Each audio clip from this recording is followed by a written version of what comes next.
మరికొన్ని మాటలు మీ యొక్క తండ్రి మీరు మా కొరకు రాయించి ఇచ్చినటువంటి మహాజ్ఞాన గ్రంథంలో నుంచి ధ్యానిస్తూ ఉండగా సమయోచితమైన జ్ఞానం ఇవ్వండి.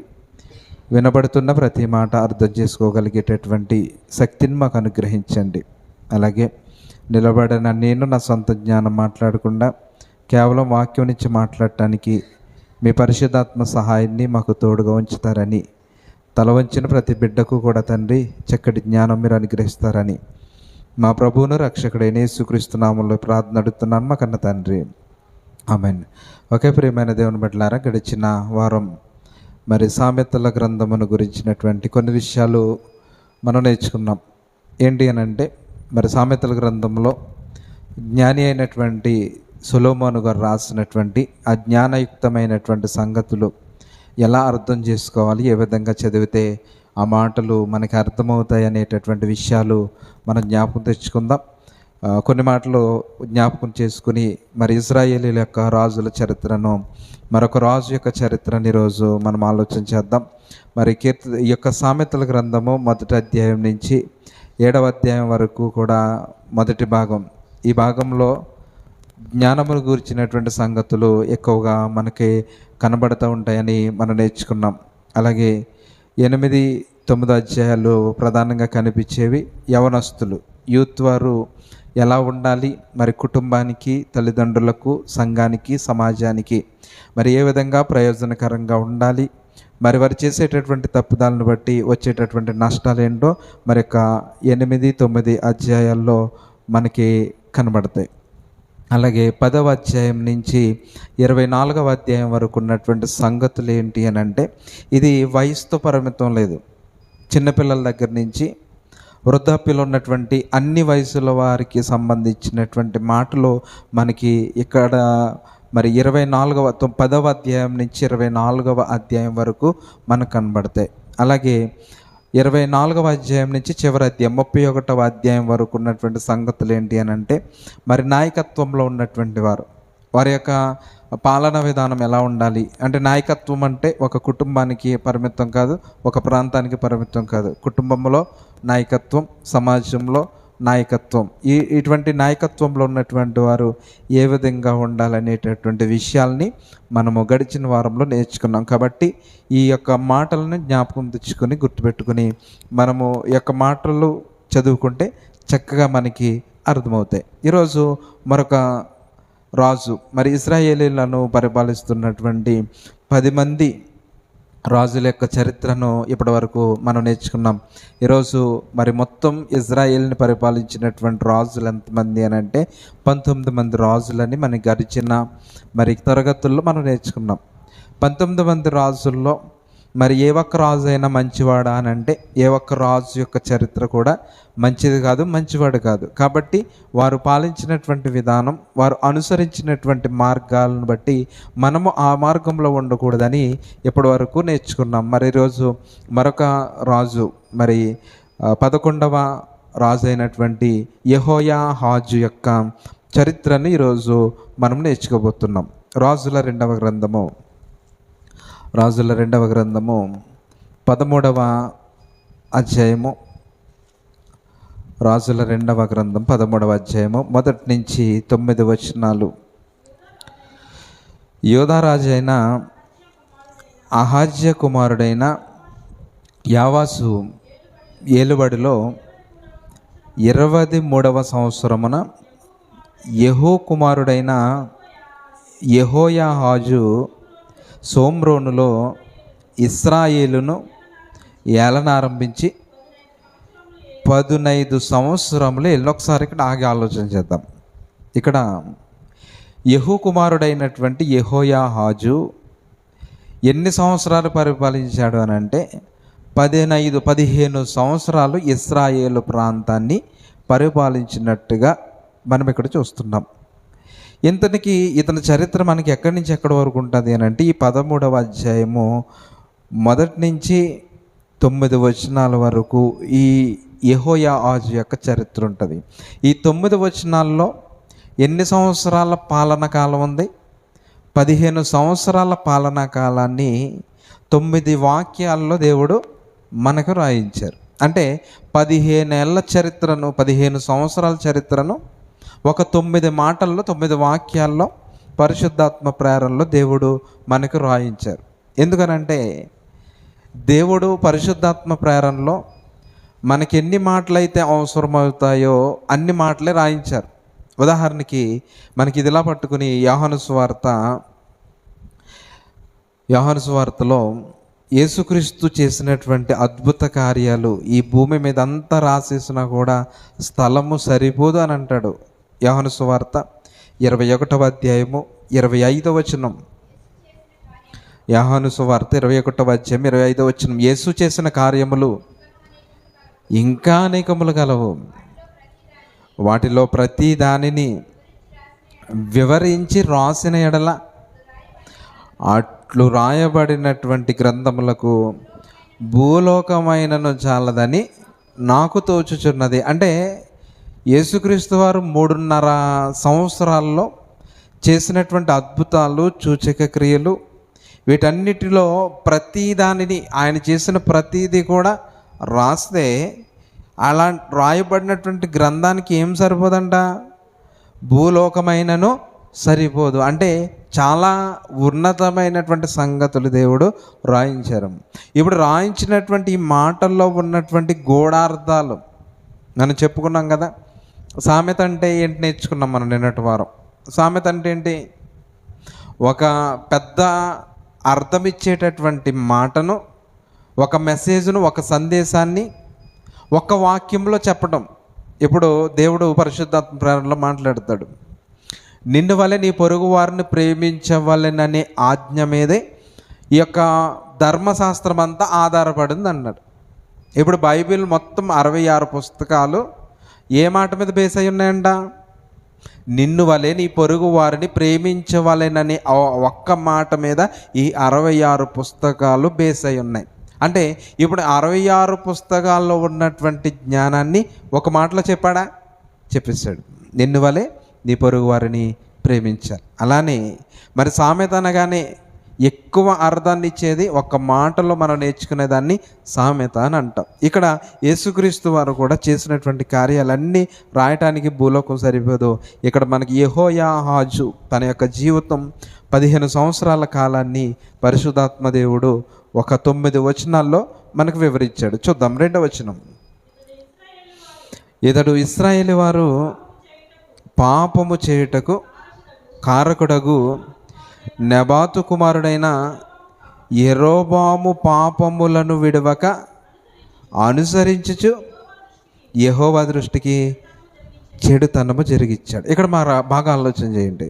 ఇక్కడ ఈ యెహోయాజు అనేటటువంటి రాజుల్లో మరి గడిచిన వారాల్లో మనం నేర్చుకున్నటువంటి 10 మంది రాజుల చరిత్రల్లో ఏ ఒక్క రాజు మంచోడని కాదని నేర్చుకున్నాము. ఈ రాజు కూడా ఎటువంటి వాడు? పితరులు ఎలాగైతే పరిపాలించాడో ఆ పితరుల పాలనలో యెరోబాము అనేటటువంటి రాజు, ఈ రాజు ఇశ్రాయేలీలను మొట్టమొదటిగా పరిపాలించినటువంటి రాజు. సమైక్య రాజ్యం 2గా చీలిపోయినప్పుడు, ఇశ్రాయేలీలుగా విడిపోయినప్పుడు వాళ్ళను మొట్టమొదటిగా మనం నేర్చుకుంటున్నటువంటి 19 మంది రాజుల్లో మొట్టమొదటి రాజు ఎవరు అని అంటే యెరోబాము. ఇప్పుడు యెరోబాము మొట్టమొదటగా ఏ పాపాలైతే చేశాడో యెరోబాము ఆ పాపాలని విడిచిపెట్టకుండా వాటిని అనుసరించుచు యెహోవా దృష్టికి చెడుతనము జరిగించాడు. ఇప్పుడు చూడండి, మనం కూడా మన సంఘాల్లో ఉన్నటువంటి పరిస్థితులు ఏంటి చెప్పండి? ఒక మంచి చేయకోకుండా మన పితరులు ఏదో పొరపాటు చేశారు. ఇప్పుడు ఆ పొరపాటునే వంశపారంపర్యంగా, ఇదిగో ఉదాహరణకు మీకు అర్థం కావడానికి చెప్తాను. మనకి ప్రతి సంవత్సరము కూడా సభలు ఎక్కడ జరుగుతాయి? మన చర్చి ముందే జరుగుతాయి. కానీ దేవుడు చెప్పినటువంటి ఉద్దేశం ఏంటో తెలుసా? మీరు సర్వలోకానికి వెళ్ళాలి, అన్యులు ఎక్కడైతే ఉన్నారో వాళ్ళ మధ్యలో మీరు ఏం చేయాలి అని అంటే నా మాటలు వాళ్ళకి చెప్పాలి అని దేవుడు చెప్పాడు. కానీ మన పితరులు ఏం చేశారు అని అంటే మన చర్చి ముందు భాగంలోనే వాక్యం తెలిసిన వాళ్ళ మధ్యనే మీటింగులు పెడతారు తప్ప అన్యులు ఉన్నటువంటి ప్రాంతాన్ని ఎంచుకుని అన్యులు ఉన్నటువంటి ప్రాంతంలోనికి వెళ్ళి ఏ ఒక్కరైనా వాక్యాన్ని ప్రకటిస్తారా? ఇప్పుడు మన పితరులు చేసినటువంటి పొరపాటు ఏంటి అని అంటే ఇదిగో ఇక్కడే సభలు పెట్టాలన్నారు. ఇప్పుడు మనం కూడా ఏం చేస్తున్నాం? మన చర్చి ముందే పెడతాం. ఎప్పుడైనా అన్యులు దేవుని ఎరుగినటువంటి స్థలంలో మనం మీటింగ్ పెట్టాలి, లేకపోతే దేవుని ఎరుగినటువంటి వారి మధ్యలోనికి వెళ్ళి దేవుని మాటలు చెప్పాలి, లేకపోతే బైబిల్ పంచిపెట్టాలి, లేకపోతే మెడికల్ క్యాంప్ పెట్టాలి. ఈ విధంగా ఏదో ఒక రకంగా దేవుని వైపు వాళ్ళు నడిపించాలన్నటువంటి ఆలోచన ఇప్పుడు నేను చెప్పాను అనుకోండి, వింటారా? ఏమంటారు? ముందు నుంచి గడిచిన 15 సంవత్సరాల నుంచి ఇలానే జరుగుతుంది, ఇప్పుడు కూడా ఇలానే జరగాలంటారు తప్ప అసలు దేవుడు ఏం చెప్పాడో, దేవుడు ఎలా బ్రతకమన్నాడో, దేవుడు ఎలా సువార్త ప్రకటించమన్నాడో వాక్యాన్ని ఒక్కరు కూడా ఆలోచించరు. ఇక్కడ కూడా మరి ఈ యొక్క చెడుతనం విషయంలో ఇక్కడ ఏం చేశాడు అని అంటే, యెహోయాహాజు తన పితరుల కాలంలో పరిపాలించినటువంటి రాజు యెరోబోము చేసినటువంటి పాపాలను విడిచిపెట్టకుండా అనుసరించుచు యెహోవా దృష్టికి చెడుతనము జరిగించను. కాబట్టి ఇలా చెడుతనము జరిగిస్తే పరలోకపు తండ్రి హృదయంలో నొచ్చుకుంటాడు. నొచ్చుకున్న తర్వాత ఆయనకు వచ్చేదేంటి? కోపం వస్తుంది. అదే జరిగింది చూడండి. కాబట్టి యెహోవా కోపము ఇశ్రాయేలు వారి మీద రగులు కొనగా ఆయన సిరియా రాజైన హజాయేలు దినములన్నిటను, హజాయేలు కుమారుడైన బెన్హదదు దినములన్నిటను ఇశ్రాయేలు వారికి అప్పగిచ్చాడు. ఇక్కడ బాగా ఆలోచన చేయాలి. ఇశ్రాయేలీలు తప్పు చేస్తే దేవుడు ఎవరికి అప్పగిచ్చాడు? ఐగుప్తు చెరకు అప్పగిచ్చేశాడు. ఇక్కడ వీళ్ళు చేసినటువంటి తప్పును బట్టి యోధా రాజ్యాన్ని పరిపాలిస్తున్నటువంటి మరి హజాయేలు సిరియా రాజు, క్షమించండి, సిరియా రాజు అయినటువంటి హజాయేలు అనేటటువంటి రాజు తన కుమారుడైనటువంటి బెన్హదదు దినములన్నిటినీ వీరు చేసినటువంటి తప్పును బట్టి, యెహోయాహాజు చేసినటువంటి తప్పును బట్టి వారికి అప్పగించేశాడు. ఎవరికి? సిరియా దేశాన్ని పరిపాలిస్తున్నటువంటి బెన్హదదు తన కుమారుడైనటువంటి మరి హజాయేలుకి వారిని అప్పగించేశాడు. ఇప్పుడు అప్పగించేస్తే ఇక్కడ మీరు ఒక్కసారి ఆగి ఆలోచన చేయాలి. ఇక్కడ అప్పగించేస్తే అక్కడ ఉన్నటువంటి పరిస్థితులు ఎలాగున్నాయి అని అంటే చాలా భయంకరంగా ఉన్నాయి. ఎందుకు అప్పగించాడు అని అంటే, ఎందుకు సిరియా దేశానికి, సిరియా రాజుకి, వారి కుమారుడికి మరి తన పిల్లలైనటువంటి ఇశ్రాయేలీలను అప్పగించేశాడు అని అంటే వారికి మార్పు రావాలి. దేవుడు అంటే ఎవరో తెలుసుకోవాలి. తండ్రి పడుతున్నటువంటి కష్టం ఏంటో వాళ్ళకి తెలియాలి. సృష్టికర్త ఎవరో వాళ్ళకి తెలియాలి. వాళ్ళు నడిపించే దేవుడు ఎవరో వాళ్ళకి అర్థం కావట్లేదు. విగ్రహారాధన వైపు వారు వెళ్ళిపోతున్నారు. దేవుడిని ఎవరో తెలుసుకోవట్లేదు. యెరోబోము అక్కడ సోమ్రోన్లో పెట్టినటువంటి ప్రతిమలను మాత్రమే మొక్కుతున్నారు. వాళ్ళకి యాజకులను ఏర్పాటు చేసుకున్నారు.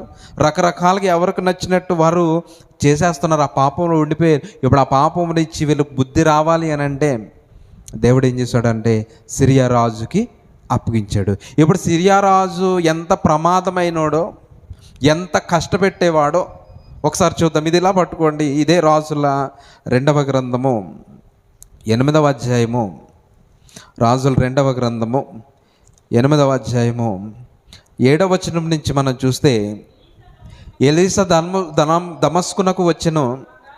ఆ కాలమున సిరియా రాజైన బెన్హదదు, మనం నేర్చుకున్నాం, ఇంతకుముందు విన్నాం. ఈ బెన్హదదు కాలంలోనే ఈ ఇశ్రాయేలీయుల్ని యెహోయాజు పరిపాలిస్తున్నటువంటి ఆ కాలంలో ఉన్న ఆ ప్రజలను ఈ బెన్హదదుకు అప్పగించాడు. ఇప్పుడు ఈ బెన్హదదు ఎలా ఉన్నాడంట?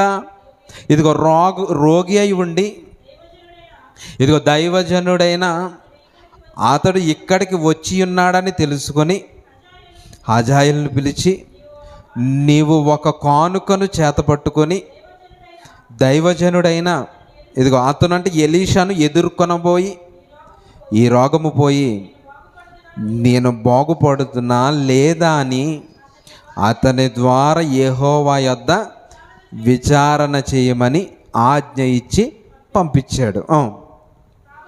కాబట్టి హజాయేలు దమస్కులోనున్న మంచి వస్తువులన్నిటిలో ఇదిగోండి 40 ఒంటెలు ఎంతైతే మోస్తాయో అంత కానుక తీసుకొని అతనిని ఎదుర్కొనబోయి, ఇదిగో ఆ ఎలీషా దగ్గర, ప్రవక్త దగ్గర నిలబడి, నీ కుమారుడును సిరియా రాజునైన బెన్హదదు, ఇదిగో అతను మాట్లాడుతూ, నాకు కలిగిన రోగము పోయి ఇదిగో నేను బాగుపడుదునా లేదా అని నిన్నడుగుటకు నన్ను పంపించిన నా పంపబడినటువంటి వ్యక్తి ఆ ప్రవక్తతో మాట్లాడుతున్నాడు.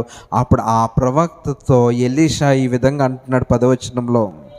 అప్పుడు ఎలీషా, నీవు అతని యొద్దకు పోయి నిశ్చయముగా నీకు స్వస్థత కలుగు వచ్చునని చెప్పుము. అయినప్పటికీ అతనికి అవశ్యముగా మరణము సంభవించునని యెహోవా నాకు తెలియజేసనని పలికి. ఇక్కడ ప్రవక్త మాట్లాడుతున్నాడు, ఇదిగో నీవు నిశ్చయముగా నీకు స్వస్థత కలుగుతుందని వెళ్ళి చెప్పు. కానీ ఇక్కడ జరిగేటటువంటి ప్రమాదం ఏంటి అని అంటే, నీకు స్వస్థత కలిగినప్పటికీ నీకున్నటువంటి మరణము అవశ్యముగా చాలా వేగంగా మరణం అనేది సంభవిస్తుందని యెహోవా తెలియజేసినని పలికి, హజాయేలు ముఖము చిన్నబోవునంత వరకు ఆ దైవజనుడు అతని తేరు చూచు ఇదిగో కన్నీళ్ళు రాలుస్తున్నాడు. ఎవరిని బట్టి? హజాయేలును బట్టి కన్నీళ్ళు రాస్తున్నారు. ఎవరు? ఎలీషా అనేటటువంటి ప్రవక్త. ఎందుకు ఈ కన్నీళ్ళు రాలుస్తున్నాడు అని అంటే, ఇక్కడ మనకు అర్థం కావాలి ఎందుకు కన్నీళ్ళు రాలుస్తున్నాడు అని అంటే. ఇప్పుడు 12 నుంచి చూడండి, మనకు అర్థమవుతుంది. హజాయేలు, నా ఏలిన వాడవైనా ఇదిగో నీవు కన్నీళ్ళు రాల్చెదవేమని అతనిని అడుగగా, ఇదిగో ఈ హజాయేలు అడుగుతున్నాడు, ఎలీషాను అడుగుతుంటే ఎలీషా చెప్తున్నాడు ఏంటంటే, ఇదిగో ఇశ్రాయేలు వారి గట్టి స్థలములను ఇదిగో నువ్వు కాల్చేస్తావు చెప్తున్నాడు. ఆ రాజు, సిరియా రాజు గురించి చెప్తున్నాడు. ఇదిగో హజాయేలు, మీరేం చేస్తారో తెలుసా? ఇశ్రాయేలీలు ఎవరైతే పాలనలో మరి దేవుని పిల్లలుగా పిలువబడుతున్నారో, ఈ ఇశ్రాయేలీలందరి యొక్క గట్టి స్థలాలు ఏవైతే ఉన్నాయో, పాడి పంటలు పండకుండా మొత్తం ఆ రాజ్యాన్ని అంతటిని కూడా, ప్రాంతాన్ని, ఆ దేశాన్ని నువ్వు కాల్చేస్తావు. ఇదిగోండి, వారి యవనస్తులను ఇదిగో కత్తి చేత నరికి చంపేస్తావు. వారి పిల్లలను నేలకు వేసి కొట్టి చంపేస్తావు. వారి గర్భిణుల కడుపులను చింపివేయుదువు గనుక నీవు వారికి చేయబోవు కీడును నేను ఎరుగుండుట చేత ఇదిగో కన్నీళ్ళు రాసు. భవిష్యత్తు చెప్తున్నాడండి. ఇక్కడ ఈ ఇశ్రాయేలీని ఎవరికి అప్పచెప్పేశాడు?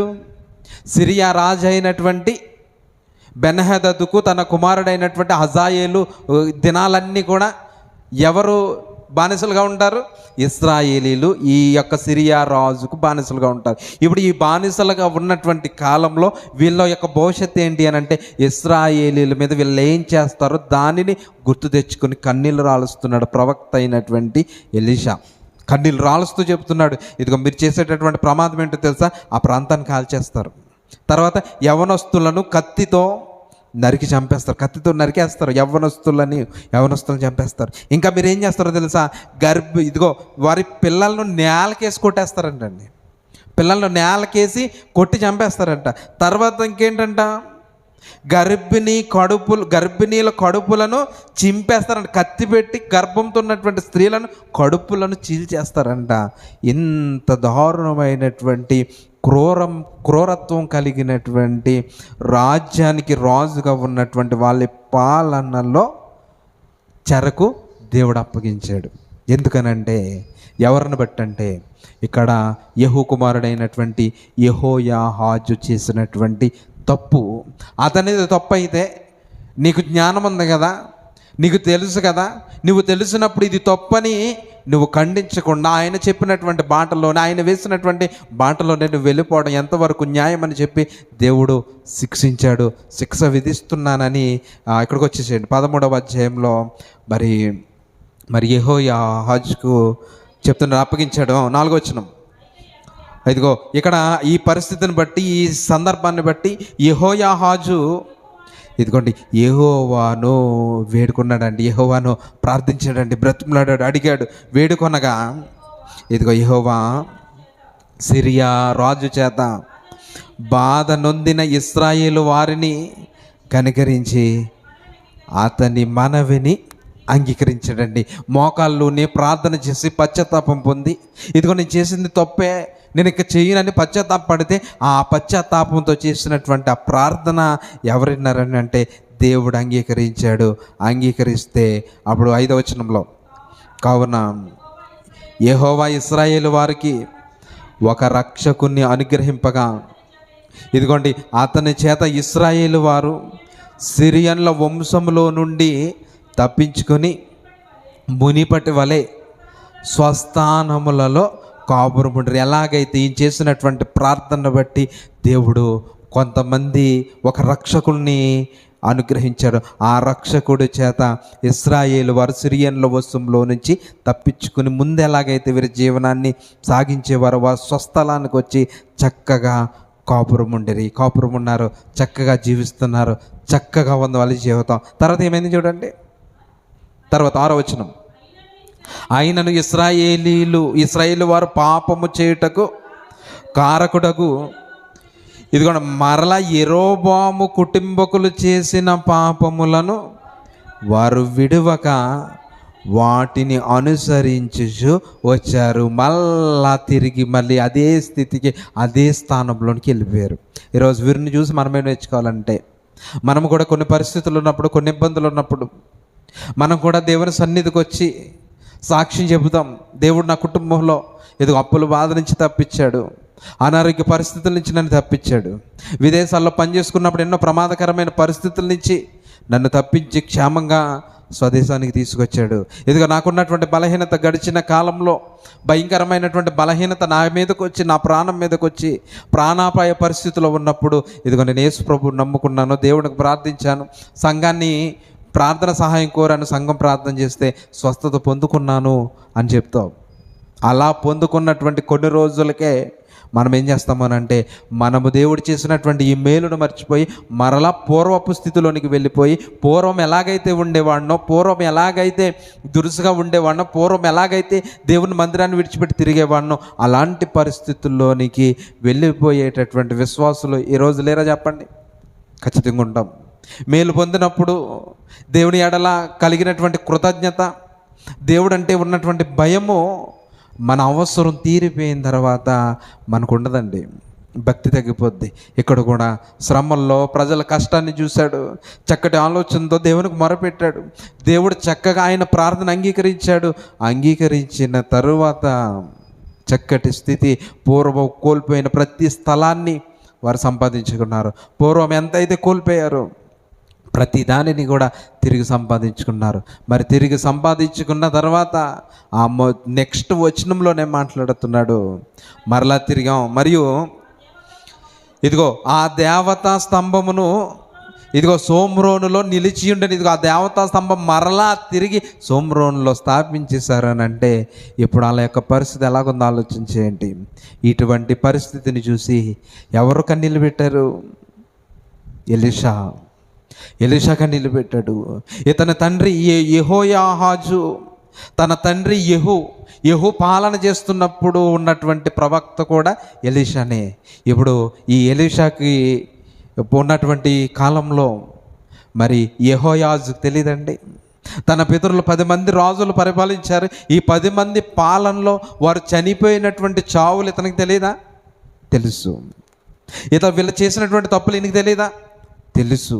మరి ఇంత ప్రమాదం ఉందని తెలుసు కూడా పదే దేవుడు ధర్మశాస్త్రంలో ఇచ్చినటువంటి ఆజ్ఞ, ఇదిగో నేను తప్ప మీకు వేరొక దేవుడు ఉండకూడదు. దేవుడికి అత్యంత కోపం కలిగించేటటువంటి పని ఏంటి అని అంటే, మొట్టమొదటిది విగ్రహారాధన.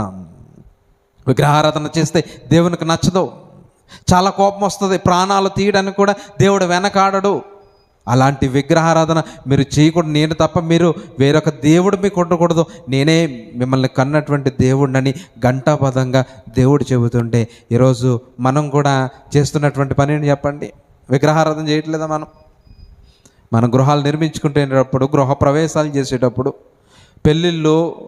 పెళ్ళిళ్ళలో మరి పెండ్లి కుమారుని సిద్ధపరిచేటప్పుడు మనం చేసేది అంతా ఏంటి చెప్పండి? విగ్రహారాధనే. అదంతా విగ్రహారాధనే. నువ్వు ఒకవేళ దేవుని సన్నిధిని విడిచిపెట్టి ఏ పొలం పనుకో లేకపోతే ఉద్యోగానికి వెళ్ళిపోయావు అని అంటే నువ్వు చేసేది ఏంటో చెప్పనా? విగ్రహారాధన. అదేంటి అని అంటే, నువ్వు ధనాన్ని ప్రేమిస్తున్నావు, ఆ ధనము కూడా విగ్రహారాధనే. కాబట్టి ప్రియమైన దేవుని బిడ్డలారా, మనం చాలా విషయాలు నేర్చుకోవాలి, చాలా విషయాలు. ఎందుకనంటే దేవుడు తన హృదయంలో ఉన్నటువంటి ఆలోచనలు ఇదిగో విగ్రహారాధన, ఇదిగో నేనే భూమి కింద కానీ పైన కానీ భూమి కింద నీళ్ళ లోపలే కానీ మీకు ఏ విగ్రహం ఏ రూపము చేయకూడదని అంటే ఆనాడు ఇశ్రాయేలీలు కూడా అదే పొరపాటు చేశారు. దేవుణ్ణి చాలా బాధ పెట్టారు. ఇక్కడ ఈ 19 మంది రాజులు కూడా ఇదే విగ్రహారాధనని ఏం చేశారు అని అంటే ప్రోత్సహించారు. ప్రోత్సహిస్తున్నప్పుడు దేవుడు శిక్షించాడు, బుద్ధి చెప్పాడు, జ్ఞానం వచ్చేటట్టుగా వాళ్ళకి కష్టాలు వాళ్ళ మీదకి తీసుకొచ్చాడు. కష్టాన్ని బట్టి పశ్చాత్తాపం పొందారు, మరలా తిరిగి వెనకొచ్చినటువంటి అనాది కాలంలోనే వీళ్ళు ఏం చేశారు అని అంటే 6వ వచనం మళ్ళీ చదువుదాం. అయినను ఇశ్రాయేలు వారు పాపము చేయుటకు కారకుడగు యెరోబాము కుటుంబకులు చేసిన పాపములను వారు విడవక వాటిని అనుసరించుచు మరలా పునఃస్థితికి వెళ్ళిపోయారు. ఇటువంటి పరిస్థితి వీళ్ళు పడుతున్నటువంటి కష్టాన్ని బట్టి మనకి ఎవరు కన్నీళ్ళు పెట్టారు? ఎలీషా కన్నీళ్ళు పెట్టాడు. ఇదిగో మీ మీదకి వచ్చే కష్టం ఏంటో తెలుసా? మీ ప్రాంతంలో ఉన్నటువంటి గర్భిణీ స్త్రీలను కత్తితో చీరేస్తారు, చింపేస్తారు. మీ పిల్లలను నేలకేసి కొట్టేస్తారు. యవనస్తులను కత్తితో నరికి చంపేస్తారు. ఇంత భయంకరమైన పరిస్థితుల్లో నుంచి తప్పించాలి, దేవుడు ఇంత ఉన్నతమైనటువంటి స్థితిని ఇస్తే నువ్వేం ఆలోచిస్తున్నావని చెప్పి వాళ్ళకి చక్కటి స్థితినిచ్చి వాళ్ళని విడిపించాడు, కన్నీళ్ళు పెట్టాడు. ఇప్పుడు అదే కన్నీళ్ళు, ఇలా కన్నీళ్ళు మన కొరకు ఎంతోమంది సేవకులు, ఎంతమంది బోధకులు ఏంటి ఇన్ని వాక్యాలు వినబడుతున్నా, ఇన్ని రకాలుగా ప్రార్థన చేస్తున్నా ఎవరు కూడా సత్యమునకు చెవినివ్వకుండా వారు సొంత పనుల్లోకి వెళ్ళిపోతున్నారు. ఈ పరిస్థితులను బట్టి ఇప్పుడున్నటువంటి దైవజనులు ఎంతోమంది మన యొక్క విశ్వాసాన్ని బట్టి, మన యొక్క మరి కోల్పోయినటువంటి స్థితిని బట్టి ఎంతోమంది కన్నీళ్ళు పెడతారండి. చూద్దాం, యేసుక్రీస్తు వారు కూడా కొన్ని సందర్భాల్లో కన్నీళ్ళు పెట్టారు. ఒక సందర్భం చూద్దాం, ఇది ఎలా పట్టుకుందాం. లోకసువార్త 19వ అధ్యాయము, లోకసువార్త 19వ అధ్యాయము 41వ వచనం చూడండి. ఆయన పట్టణమునకు సమీపించినప్పుడు ఇదిగో దానిని చూసి దాని విషయమై ఏడ్చాడు. ఎవరు? యేసుక్రీస్తు వారు ఆ పట్టణాన్ని చూశాడు, ఆ పట్టణంలో ఉన్నటువంటి పరిస్థితులను చూశాడు. ఈ పరిస్థితులన్నీ చూసినప్పుడు ఆ పరిస్థితులను బట్టి యేసుక్రీస్తు వారు కన్నీళ్ళు పెట్టారు.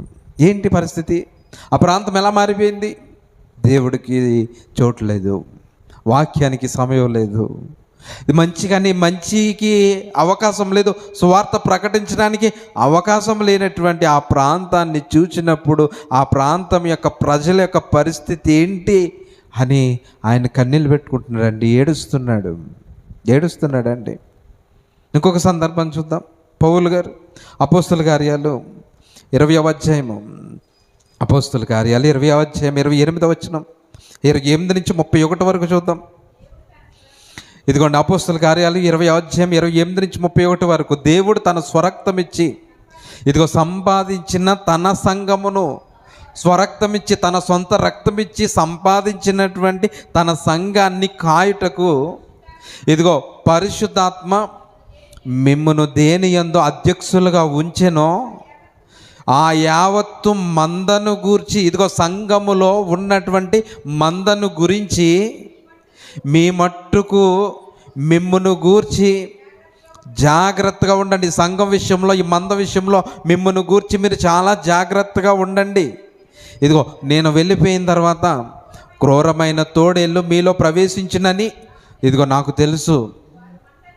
వారు మందను కనికరింపరు, మరియు ఇదిగోండి శిష్యులను తమ వెంట ఈడ్చుకొని పోవాలనని వంకర మాటలు పలుకుచు ఇదిగో పలుకు మనుషులు మీలోనే బయలుదేరతారు. చూడండి, సంఘంలో ఉన్నటువంటి పరిస్థితిని బట్టి, సంఘము అనుసరిస్తున్నటువంటి స్థితిని బట్టి సంఘాన్ని కట్టి బాప్తిస్మం ద్వారా, రక్షణ ద్వారా ఒక్కొక్క ఆత్మను రక్షించి సంఘముగా ఒక చోట చేర్చి మిమ్మల్ని అందరినీ ఆత్మీయ బోధలో నడిపిస్తున్నటువంటి ఒక సేవకుడికి దేవుడు చెప్తున్నటువంటి మాట ఏంటి అని అంటే, ఇదిగో మీ మంద విషయంలో జాగ్రత్తగా ఉండండి. ఎందుకు జాగ్రత్తగా ఉండాలో తెలుసా? ఈరోజు మనకున్నటువంటి పరిస్థితులను బట్టి యూట్యూబ్లో ఎన్నో రకాలైనటువంటి బోధలు వచ్చాయి. ఇప్పుడు ఈ సంఘమే, నా సంఘమే, ఇప్పుడు ఈ సంఘములో ఉన్నటువంటి సంఘ సభ్యులే ఇప్పుడు ఆన్లైన్లో యూట్యూబ్ ద్వారా, వాట్సాప్ ద్వారా ఎన్నో పరిచర్యల్లో వారు ఉన్నారు. అందులో సత్యమైనటువంటి పరిచర్యలు ఉన్నాయి, కానీ అసత్యమైనటువంటి పరిచర్యలు సంఘంలో నుంచి వేరు చేసి బయటకు తీసుకువెళ్ళే పరిచర్యలను కూడా అనుసరించేటటువంటి విశ్వాసులు సంఘాల్లో ఉన్నారు. అటువంటి వారిని కనికరం లేకుండా వీడ్చికెళ్ళిపోతారు. బయటికి ఎక్కడికో తీసుకువెళ్ళిపోయి సొంత సంఘం ఉన్న స్థానిక సంఘంలో నిన్ను వెళ్ళనివ్వకోకుండా వేరే దారికి, వేరే మార్గంలోనికి తీసుకెళ్ళిపోయి, ఇదిగో మీ సంపాదన అంతా ఇదిగో నీ కొరకు ప్రార్థన చేసే సేవకుడికి ఇవ్వనివ్వకుండా వాళ్ళే మధ్యలో దోచేసుకుని నీకు సరైనటువంటి మార్గం చూపించగా, నీకు అనారోగ్యం వచ్చినప్పుడు నీకు ప్రార్థన చేసేది ఎవరంటే నీ స్థానిక సంఘ కాపరి నీ కొరకు ప్రార్థన చేస్తాడు. నీ ఇంట్లో కార్యక్రమం జరిగితే, బర్త్డే కార్యక్రమం అయినా, దిన కార్యక్రమం అయినా, సూడుదలైనా, ఏ కార్యక్రమం అయినా నీ కోసం వచ్చి ప్రార్థన చేసి నీ గురించి యోగక్షేమాలు అడిగేది ఎవరు అని అంటే నీ స్థానిక సంఘ కాపరి. ఈయన్ని పక్కన పెట్టించి దొంగ బాధలోకి తీసుకువెళ్ళిపోయి, వేరే చోటకు తీసుకెళ్ళిపోయి నిన్ను నానా రకాలైనటువంటి స్థితిలోనికి తీసుకెళ్ళిపోతారు. వీళ్ళ మందని కనికరించరు. అటువంటి వాళ్ళను గురించి ఇదిగో మీకు నేను తెలియజేస్తున్నాను. మీరు ఒకసారి జాగ్రత్తగా వినండి. వారు మందని కనికరింపరు, మరియు శిష్యులు తమ వెంట వీడ్చుకొని పోవాలని వంకర మాటలు పలుకుచు మనుషులు మీలోనే బయలుదేరుదురు. ఇదిగో కాబట్టి నేను 3 సంవత్సరములు రాత్రింబగళ్ళు కన్నీళ్లు విడుచుచు ప్రతి మనుషునికి మానక బుద్ధి చెప్పుతునని మీరు జ్ఞాపకం చేసుకొని మెలకువగా ఉండండి. ఒక సంఘ కాపరి ఏడుస్తున్నాడండి సంఘాన్ని బట్టి. ఏమనంటే ఇదిగో 3 సంవత్సరాలు నేను రాత్రింబగళ్ళు కన్నీళ్లు విడిచాను. ఎవరి కొరకు? సంఘములో ఉన్నటువంటి మంద కొరకు. ఇదేమైనా సంఘానికి తెలుస్తుందండి? సంఘానికి తెలుస్తుందా? సంఘాన్ని నడిపించే నాయకుడు ఎంత బాధపడుతున్నాడో, ఎంత కష్టపడుతున్నాడో. మందరు కనికరింపరండి వీళ్ళు, మందరు కనికరింపరు. నీ స్థానిక సంఘం ఏది? నువ్వు సహకరిస్తున్నటువంటి సంఘం ఎక్కడుంది? నువ్వు సహకరిస్తున్నటువంటి వ్యక్తి ఎప్పుడైనా నీ కుటుంబాన్ని దర్శించాడా, ప్రార్థించాడా, నిన్ను పలకరించాడా? ఆలోచించేయండి. ఇటువంటి పరిస్థితి సంఘంలో నుంచి బయటకు వెళ్ళిపోతున్నటువంటి వారిని బట్టి ఇక్కడ పౌలు గారు కన్నీళ్ళు పెట్టుకున్నాడు. అక్కడ ఇజ్రాయెల్ ప్రాంతంలో, ఇజ్రాయెల్ రాజ్యంలో ఉన్నటువంటి ఆ యొక్క పరిస్థితులను బట్టి, మరి ఆ సిరియా రాజు మరి తీసుకొచ్చేటటువంటి ఆ ప్రమాదాన్ని బట్టి ఎలీషా అనేటటువంటి దైవజనుడు కన్నీళ్ళు పెట్టుకున్నాడు. ఆ పరిస్థితిని బట్టి యెహోయాహాజు చేసినటువంటి ప్రార్థన అంగీకరించినటువంటి ప్రార్థన బట్టి వారు విమోచన పొందారు. మరలా తిరిగి తన స్థలానికి వచ్చారు. వచ్చిన తర్వాత వాళ్ళు ఏమైనా బాగున్నారా అని అంటే మరి పునఃస్థితికి, ముందున్నటువంటి స్థితికి వాళ్ళు వెళ్ళిపోయారు. వెళ్ళిపోయిన తర్వాత దేవుడు మాట్లాడుతున్నాడు. చూద్దాం, ముగించుకుందాం. చూద్దాం 7వ వచనం, 6వ వచనం మళ్ళొకసారి చదువుతాం. అయినను ఇశ్రాయేలు వారు పాపం చేయుటకు కారకుడకు యెరోబాము కుటుంబీకులు చేసిన పాపాలు వారు విడువక వాటిని అనుసరించుచు వచ్చిరి. మరియు ఆ దేవతా స్తంభమును సోమ్రోన్లో నిలబెట్టేశారండి. ఆ దేవతా స్తంభాన్ని, ఆ పూజించేటటువంటి ఆ స్తంభం ఏదైతే ఉందో ఆ స్తంభాన్ని మరలా తిరిగి సోమ్రోనులో నిలబెట్టేశారు. రౌతులలో 50 మందియు, రథములలో 10, కాల్బలములలో 10,000 మందియు మాత్రమే యెహోయాహాజు దగ్గర ఉన్నారు. మిగిలిన వారిని సిరియా రాజు దుల్లగొట్టిన దూరి వలె ఇదిగో నాశనము చేసి ఉండను. ఆల్రెడీ ముందేం చేశాడు? వీళ్ళందరినీ, మిగిలిన వారందరినీ దుల్లగొట్టిన దూరి వలె నాశనం చేసేసాడు. ఇంతకుముందు మనం చెప్పుకున్నాం కదా, ఆ ప్రకారమే చేసేసాడు.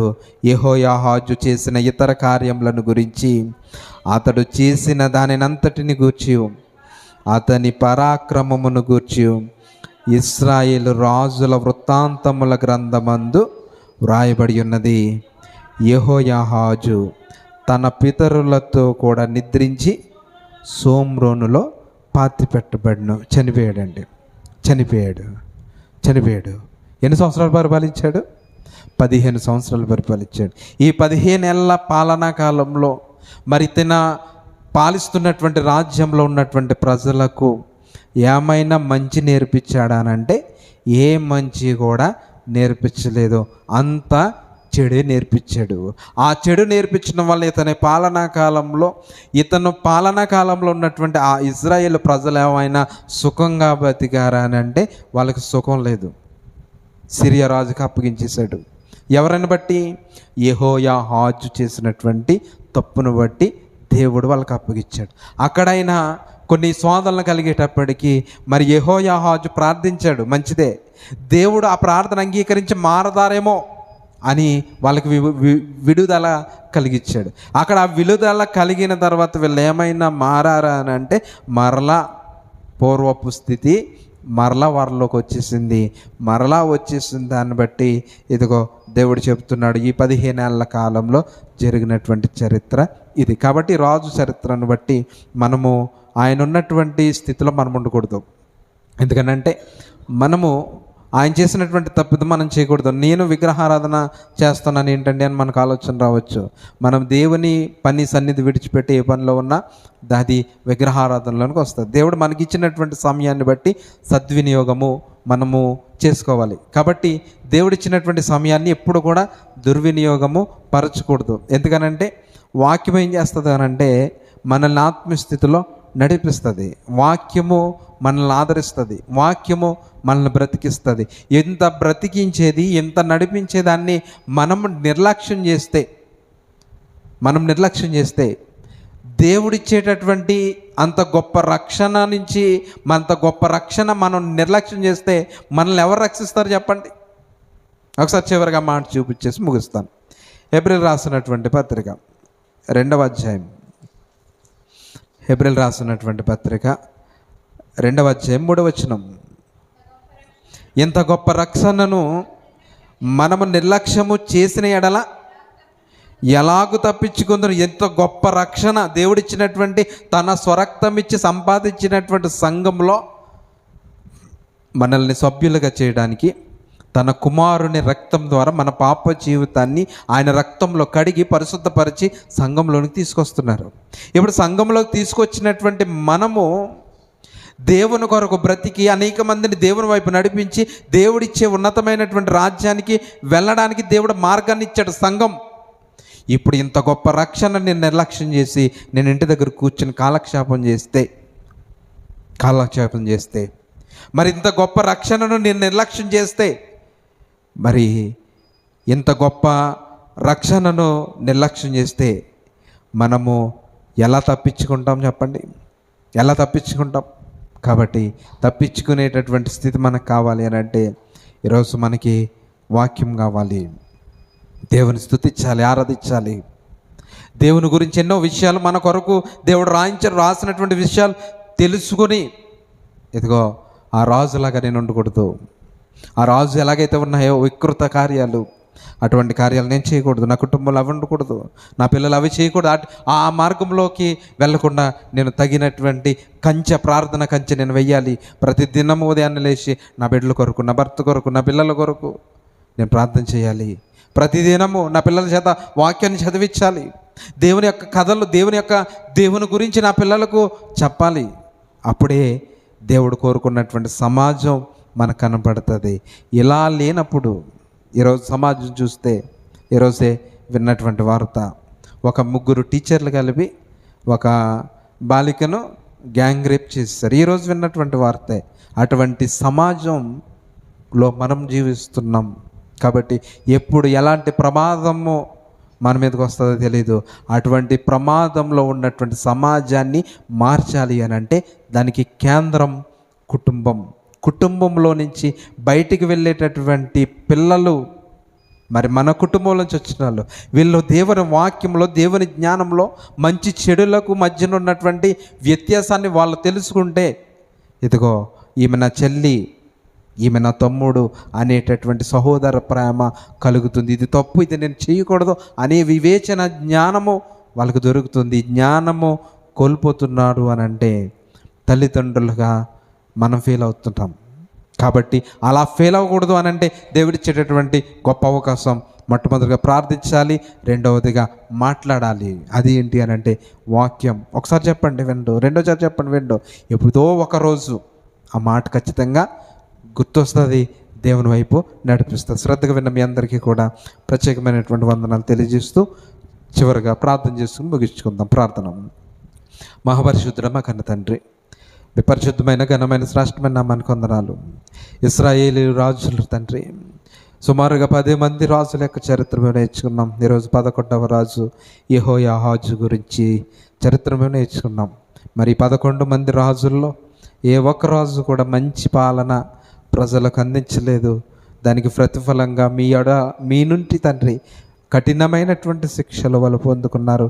మరి రాజులు చేసినటువంటి తప్పులను బట్టి మరి ఆ యొక్క రాజ్యంలో ఉన్నటువంటి ప్రజలు అనుభవించారు. మరి కుటుంబ యజమానులుగా ఉన్న తండ్రి మేము చేసినటువంటి తప్పిదాలు మా పిల్లల మీద పడకూడదు అని అంటే మరి ఇట్టి వాక్యాన్ని బట్టి మా జీవితాలు సరి చేసుకుని మీ కొరకు మరింత ఉన్నతంగా బ్రతికే కృపను మీరు మాకు అనుగ్రహించండి. చక్కగా నీ పిల్లలు విన్నటువంటి నీ బిడ్డలను, వారి కుటుంబాలను, వారి చేతి పనులను మీరు దీవించి ఆశీర్వదించి మరింత బలపరచండి. ఏ అవసరతతో నీ పిల్లలు ఉన్నారో ప్రతి అవసరతను